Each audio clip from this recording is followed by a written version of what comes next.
সকালে গ্রামের প্রকৃতি অসাধারণ। চারিপাশে নানান পাখির কিচিরমিচির, নানান ফুলের গন্ধ, কেউ বা করে তাড়া, কারো বা ঘর বন্ধ। এই দৃশ্য গ্রামে প্রায় দেখা যায়। ব্রাশ করে ফ্রেশ হয়ে বাড়ি ফিরছি, এতক্ষণে বাবাও নিশ্চয় উঠে গিয়ে থাকবে। বাবা, বা, এ কি তুই এখানে? ও আমার বন্ধু সুজয়। বাড়িতে প্রবেশ করা মাত্রই ওকে দেখতে পেলাম, কিন্তু এখন তো ওর এখানে থাকার কথা নয়। হ্যাঁ আমি, কেন আসতে পারি না? না না, আসতে কেন পারিস না? বস। না বসবো না, বসতে আসিনি। একটা জরুরি কথা ছিল, ফোনে পাচ্ছিলি না তোকে, তাই বলতে এলি। জরুরি কথা? কি? কি কথা বল। যে পরীক্ষার জন্য তুই অ্যাপ্লাই করেছিলি না, বলছিল 2-1 মাসের ভেতরে হবে।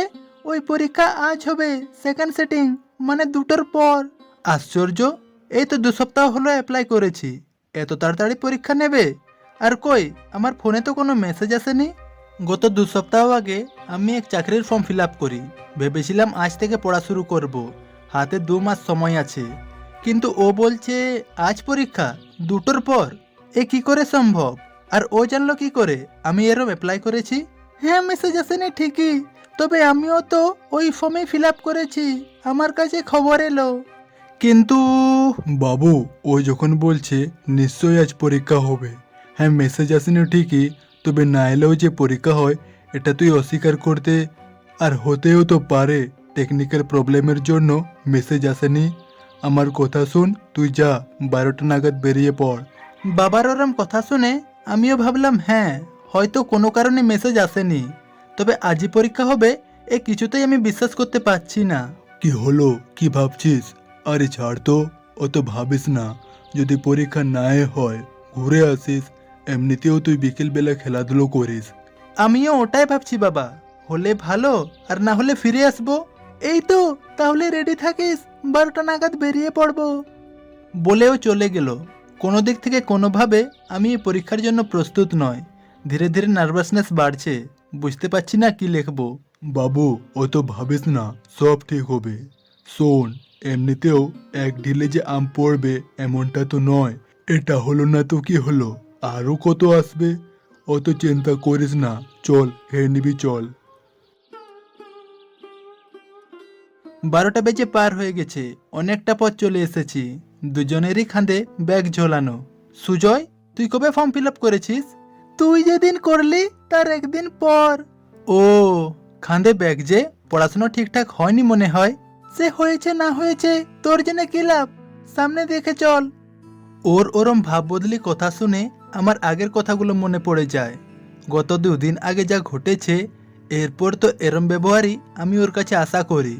কিন্তু সকালে যখন বাড়ি আসে কি সুন্দর নরম গলায় কথা বলল। আচ্ছা, ও কি আদেও ভুলে গেছে সেদিনের ঝগড়া?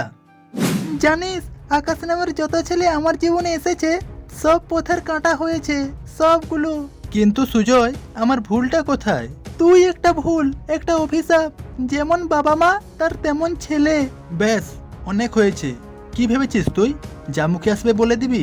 আমি চুপ করে আছি মানে এটা নয় যে আমি কিছু বুঝতে পারি না। আমার মুখ খুলাস না, নইলে। নইলে কি? বল, নইলে কি করবি? তোর মতো ছেলে শুধু আমার না, দেশের নামে কলঙ্ক। ইচ্ছে করছে তোকে এই মুহূর্তে মেরে ফেলি। আমি জানি তোর এরম লাগছে কেন, আসলে পড়াশোনায় তো ঢেঁড়স, আর নন্দিনীও তোকে পাত্তা দেয় না। শোন, শুধু নন্দিনী কেন, নন্দিনীর মতো মেয়েরা এরম গাইয়া ছেলেদের পাত্তা দেয় না।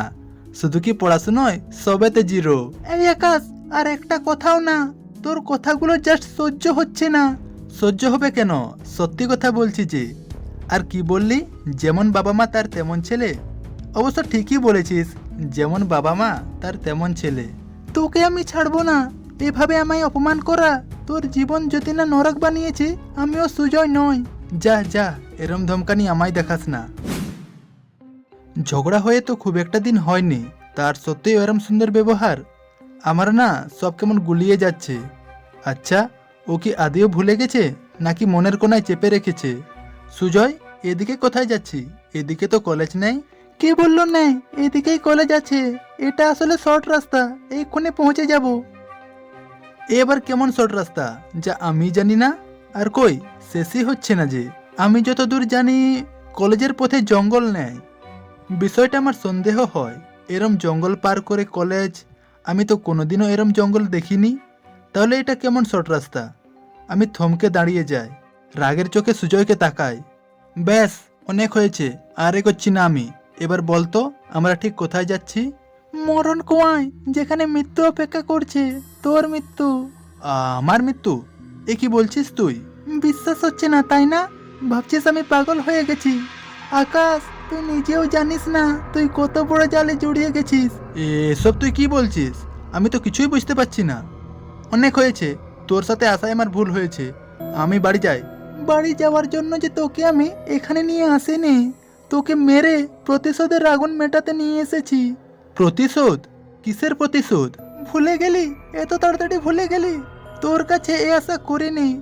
মনে কর, গত 2 দিন আগে তুই কি বিভৎস কাণ্ড করেছিস আমার সাথে।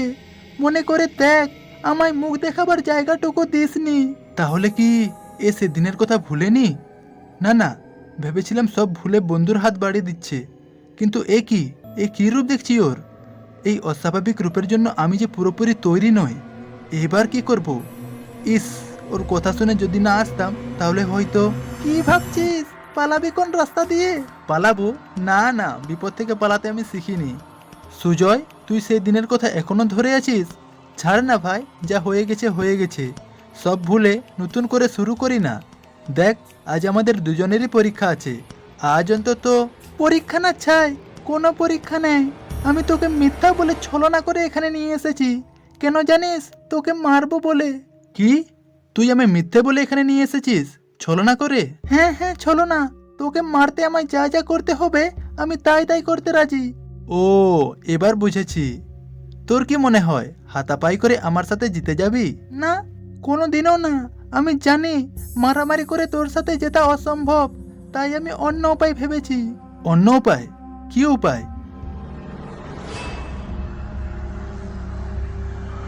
সেদিন অপমান করে তুই চলে গেলি, কিন্তু তারপর ঠিক কি কি হয়েছে তোর এতটুকু আন্দাজ নেই, এতটুকুও জানিস না।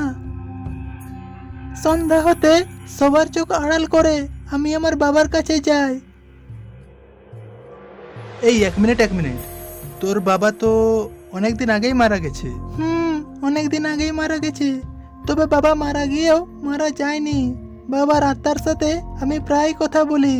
সেদিনেও গিয়েছিলাম কথা বলতে না, কমপ্লেন করতে, তোর নামে কমপ্লেন।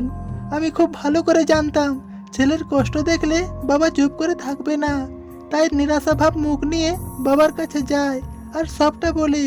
বাবা শান্ত ছেলের মতো সবটা শুনে, অক্ষরে অক্ষরে শুনে। তারপরে একটা প্ল্যান বলে, যে প্ল্যানের শিকার তুই হয়েছিস।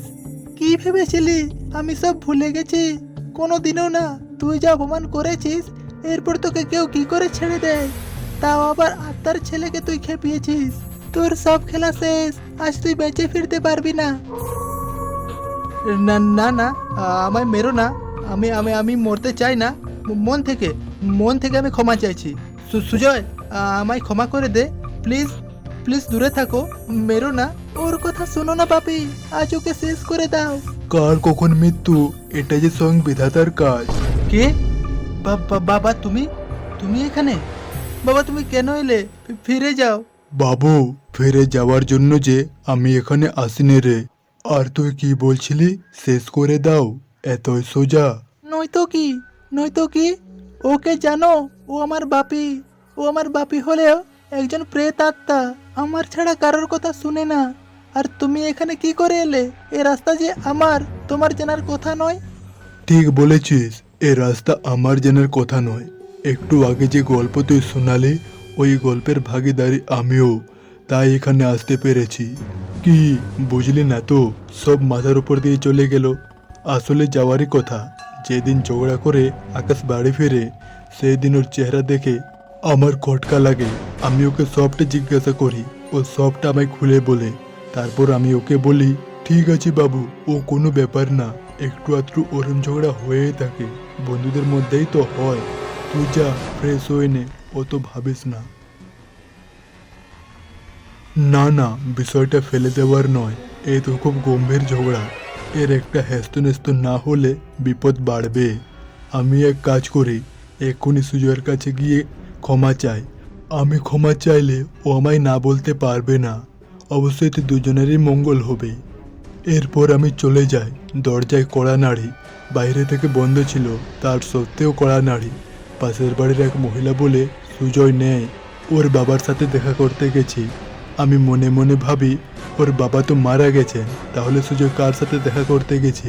এরপর আমি ওর বাবার কবরস্থানে চলে যাই, আর গিয়ে দেখি বাবা ছেলে মিলে আকাশকে মারার প্ল্যান করছে।